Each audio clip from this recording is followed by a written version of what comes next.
Dasturimiz davom etadi. Aholining yuqumli kasalliklardan xabardor bo'lishi ahamiyatli masala. Bu borada joylarda soha xodimlari tomonidan uchrashuvlar, seminarlar tashkil etilayotgani maqsadga muvofiq bo'lyapti. Ayni shu jarayonlar haqida qoraqalpog'istonlik muxbirimiz Muxtar Umbetov so'z yuritadi.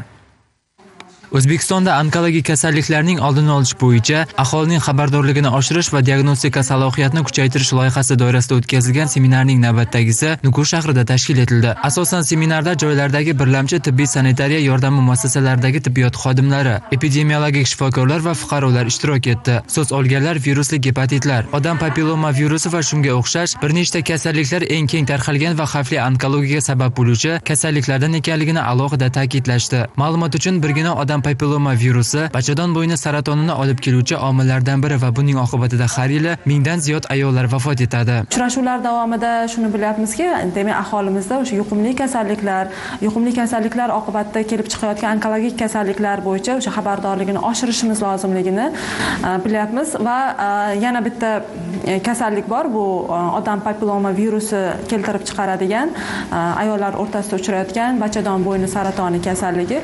Ushbu kasallik bo'yicha ham umuman ayollarni onkologik kasalliklarga tekshiruv bo'yicha o'tgan yili prezidentimizning qarori qabul qilindi. Ushbu qaror bilan 2025-yilning ikkinchi yarim yilligidan boshlab 30 yoshdan 64 yoshgacha bo'lgan ayollarni bepul onkologik skrining tekshiruvlaridan o'tkazish maqsad qilib olingan. Sanitariya epidemiologik osoyishtalik va jamoat salomatligi qo'mitasi shuningdek Koreya xalqaro salomatlik jamg'armasi bilan hamkorlikda mazkur loyiha doirasidagi tadbirlar O'zbekistonning barcha hududlarida tashkil etilmoqda. Seminar davomida bachadon bo'yni saratoni, virusli gepatit, vaksinatsiya masalalari bo'yicha ham atroflicha ma'lumotlar berib o'tildi. Bu ilaç tek qana basqarmamiz emas, fuqarolarimiz hamda tiysa usul kesak bilan shug'ullanuvchi barcha mekemalar uchun arnolib o'tkazilmoqda. Ilaç davomida bizlar har xil yuqumli kesaklarning ishindagi virusli gepatitlar, ya'ni so'ning o'tkir hamda sozilmali yuqumli gepatitlar haqida ulkan tushunuklar ие bo'ldik. Bunday